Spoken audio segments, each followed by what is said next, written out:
So guys, let us discuss some of the general properties of electric charge. So here the first one is, as we already know that there are two kind of charges, one which is present on the electron, which is a negative charge, and one which is present on the proton, which is a positive charge. So there exists and two kind of charges, that is positive charge and negative charge. Okay, so let us go to the next property. Okay, like charges repels each other and unlike charges attracts each other.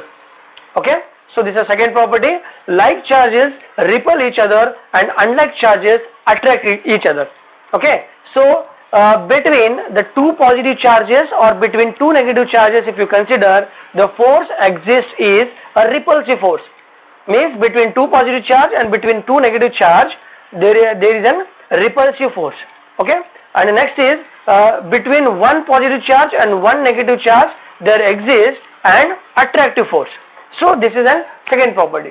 Now let us move towards the third one. Okay, so charges are always resides on the outer surface of the conductor. Okay, so charges are always present on the outer surface of the conductor. So if you consider charging a body, if you charge a body, the charges are always present on the outer surface. The charges are always created on the outer surface of the conductor. Okay, so if the surface area is uniform, if the body is of uniform surface area, then the charge distribution on the surface is also uniform. And if you consider a body of non-uniform surface area, then charge distribution on the surface is also non-uniform. Okay guys, so basically when the body get charged, the charges are get uniformly spread over the surface. Why? Because there is an mutual repulsive force between the charges. Therefore all the charges are equally distributed in a equal manner. They distribute over the surface. So as I told you, if the surface is a uniform, charge distribution is also uniform, and if the surface is non-uniform, charge distribution is also non-uniform. Now guys, if you consider a body of such kind of shape, if you see the region where the radius of curvature is more, at that region the surface charge density, guys, so surface charge density is less, means the charge distribution at that surface is less. So here I am talking about the surface charge density. So see, the region where the radius of curvature is more, there the surface charge density is less. Surface charge density denoted by the symbol sigma, which is means charge per unit area, known as surface charge density. So the region where the radius of curvature is more, at that region surface charge density is less, because of the mutual repulsive force, charges are become well separated. So charge per unit area becomes less, that is surface charge density is less.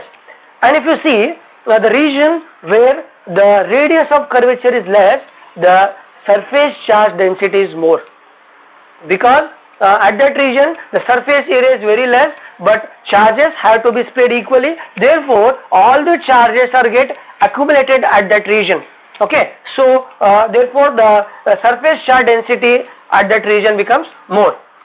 So it is clear that we have to understand that the surface charge density, that is sigma, is more if radius of curvature is less, and the surface charge density is less if the radius of curvature is more.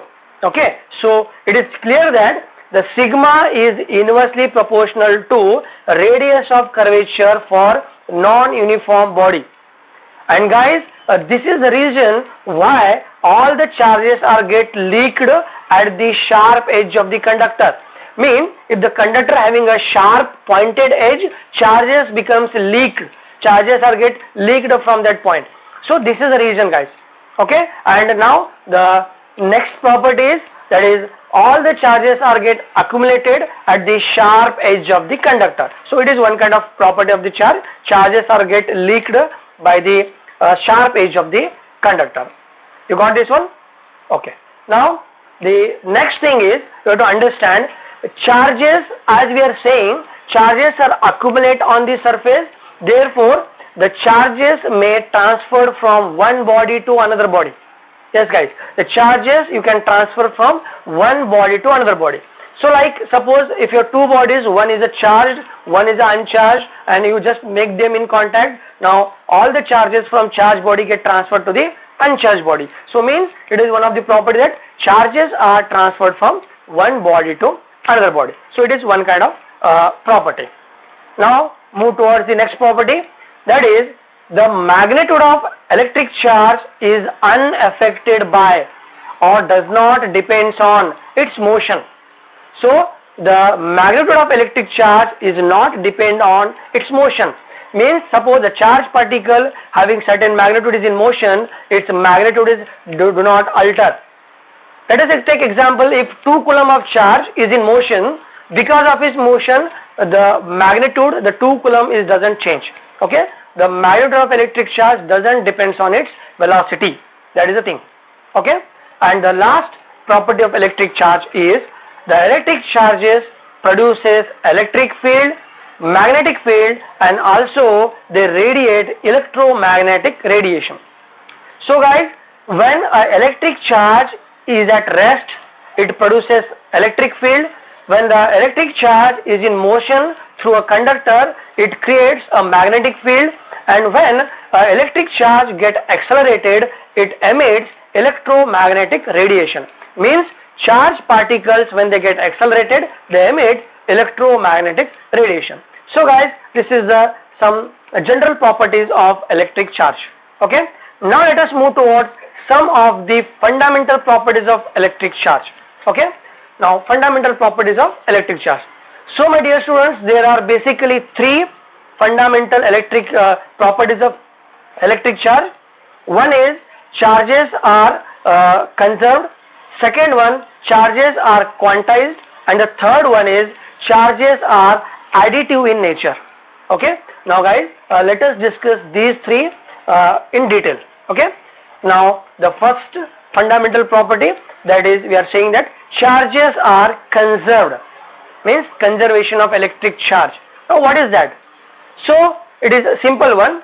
In an isolated system of charged particles, the total charge of the system of particle is always remains constant. So this is the definition of conservative of charge, conservation of charge.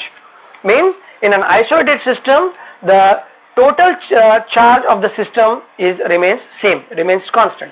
So how we can understand this? Let us imagine this is a system of charged particles having charges like 1 coulomb, 2 coulomb, 3 coulomb and 4 coulomb.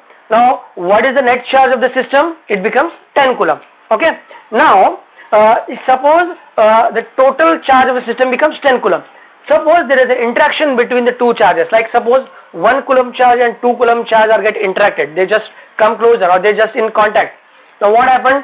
Because of charges are always reside on the surface and charges are always distributed equally on the surface. So when these two particles are come in contact, all the charges are equally distributed, like 1 coulomb and 2 coulomb charge are making contact. Now the total charge becomes 3 coulomb, and this 3 coulomb is equally distributed between both. Okay, so now each particle has half of charges. Okay, so each body has 1.5 and 1.5 of charges are present. Okay, half of charges are present on that. But see, the total charge of the system remains still constant. It remains same. So that's why we can define law of conservation of charges are charges are neither be created nor be destroyed. So in this way also we can understand the conservation of charges. Okay, now let us understand the second basic property, that is charges are quantized. Now what does that mean? So what is meant by quantization of charge? So guys, such kind of question may appear. What is meant by quantization of charge? It is simple one. Okay, so the quantization of charge is defined as the total charge on a body is always equal to integral multiple of a basic charge on electron or proton. Okay, this is known as quantization of charge. The total charge on any body is equal to integral multiple of basic charge present on the electron or proton. In this way you can say. So let us understand this. Suppose the charge on proton or electron is taken as a fundamental or basic charge, which is equal to plus or minus 1.6 into 10 to the power minus 19 coulomb for both proton as well as electron. If you take, it is plus or minus 1.6 into 10 to the power minus 19 coulomb. Okay, if this is taken as a basic charge on proton and electron, then according to the quantization of charge, the total charge on any body is equal to integral multiple of this charge. That is, the total charge Q is equal to plus or minus N into E. So guys, plus or minus is because of it is applicable both for electron as well as proton. So this is the quantization of charge, where N is any integer, that is 1, 2, 3 up to N. It is any integer. So this is the formula of quantization of charge. So guys, from this formula we have so many numericals. So from this formula we can understand that 1 coulomb of charge constitute how many of electrons from this. So guys, better you just tried it and get the answer. That is, 1 coulomb of charge constitute how much number of electrons. See, if Q is 1 coulomb and N is any integer and E is, we know that E, so N is equal to, it becomes Q by E.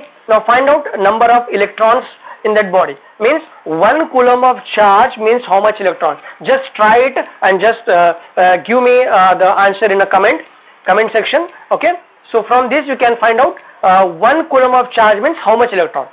Means how much electron constitute 1 coulomb of charge. Just try it at home. Okay, and guys, from this I like to give one note. So that note is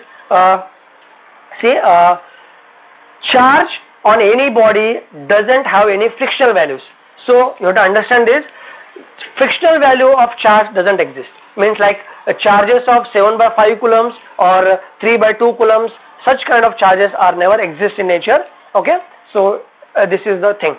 So this is a quantization of charge. Now let us move to the third topic, that is charges are additive in nature. Charges are additive in nature. So what does that mean? The total charge of the system of point charges is algebraic sum of all charges in a system.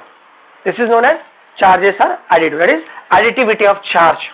Means the total charge of the system having a point charges is equal to algebraic sum of all the charges in the system. So let us understand this. Example, suppose in a system the charges present like Q1, Q2, Q3 up to Qn. If the system having n number of charges like Q1, Q2, Q3 up to Qn, then total charge on the system becomes capital Q is equal to Q1 plus Q2 plus Q3 up to Qn. Okay, so let us take an example and understand this. Okay, so suppose we have a system of charge particles having 3 charges. One is having 1 coulomb charge, and second is minus 4 coulomb, and the third is plus 6 coulomb of charge. Okay, now what is the total charge according to the additivity of the charges? That is Q is equal to Q1 plus Q2 plus Q3. Now guys, what is the value of Q1? It is plus 1 coulomb, plus what is the value of Q2? Second charge, it is minus 4 coulomb, and what is the value of Q3? It is plus 6 coulomb. Now guys, first we have to do addition, then subtraction. Now the total charge on the system is plus 3 coulomb. So likewise, okay, so total charge of the system of charge particle is equal to the algebraic sum of all the charge particles in the system. So that is additivity of charge. So guys, these are some basics and fundamental properties of electric, general and fundamental properties of electric charge. I hope you understand this. Okay, now let us move towards the next topic,